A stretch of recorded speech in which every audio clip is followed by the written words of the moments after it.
Onani qanchalik haqqi bor o'g'ilni topdan biladi. Yoki onadan oldin otani haq qiladi. Bizda bir tushuncha bor. Ota ham, ona ham o'g'illi bor, mulki bizniki degan tushunchani kiritib olishgan o'ziga. Topgani birinchi menga keladi. Men undan keyin xohlaganimcha tasarruf qilaman. Men bersam oilasiga beraman, o'ziga beraman, bo'lmasam yo'q. Bizda ham shunaqa narsa ko'p tarqalgan. Ota ham bolamni mulki deydi va o'zlariga hadisni ushab olishgan. Payg'ambarimiz sollallohu alayhi vasallam sahobiylardan biriga sen ham, sening mulking ham otangniki deganlar. Bu e'tibor beradigan bo'lsak, onaga taalluqli emas, otaga. Demak, ona sal pastroq bo'ladi, ota balandroq bo'ladi bu ma'noda. Nima uchun?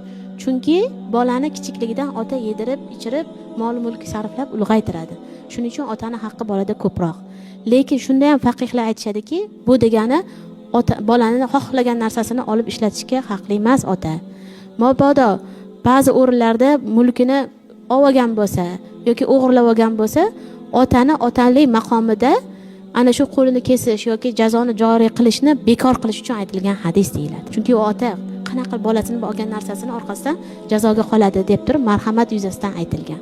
Endi ota onaga farzand qanaqa berish kerak desa, xohlaganini olib, oylikni to'g'ri bu yoqqa keltir, biz nima qilsak shuni qilamiz, o'zingga ham bermaymiz deyish bu noto'g'ri. Bola farzand topayotgan narsa o'ziniki bo'ladi.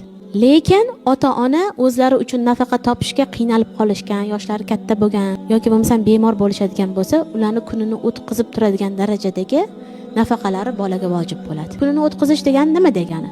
Boshida boshpanasi bo'lishi, oziq-ovqati, libosi, kerakli dorilari, ya'ni hayoti o'tib turish uchun kerakli bo'lgan mablag'i berish bolaning vazifasi. Lekin undan ortig'ini talab qilish ota-onaning bunga haqqi yo'q.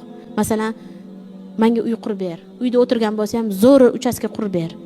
Meni safarga olib bor, aylantirib kel. Menga zo'r mashina olib ber deb bolani qiynashga ota-onaning haqqi bo'lmaydi. O'zini kulli xarajatiga olishga haqqi bor. Chunki u farzandni hali xotini ham turibdi. Xotining bor, o'zingni uyingga bor, ota-onang boqsin deyishga bu shariatga nihoyatda zid, er zimmasida xotin. Ota-ku, ona-ku o'zini eplaydigan bo'lsa, alohida qozonni qaynatib turishi mumkin, lekin xotin to'laligicha eriga tobe. U boqmasa boshqasi boqmaydi uni. Shuni e'tiborga olish kerak. Shuningdek, bolani farzandlari ota ta'minlamasa uni kim ta'minlaydi? Nima uchun?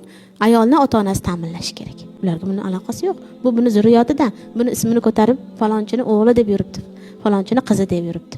Demak, birinchi o'rinda xotin bola chaqalarga katta e'tibor beradi, chunki ular to'la nafaqaxo'r. Ota-ona qachonki ehtiyojlari bo'lganda bolasiga ularni nafaqasi vojib bo'ladi.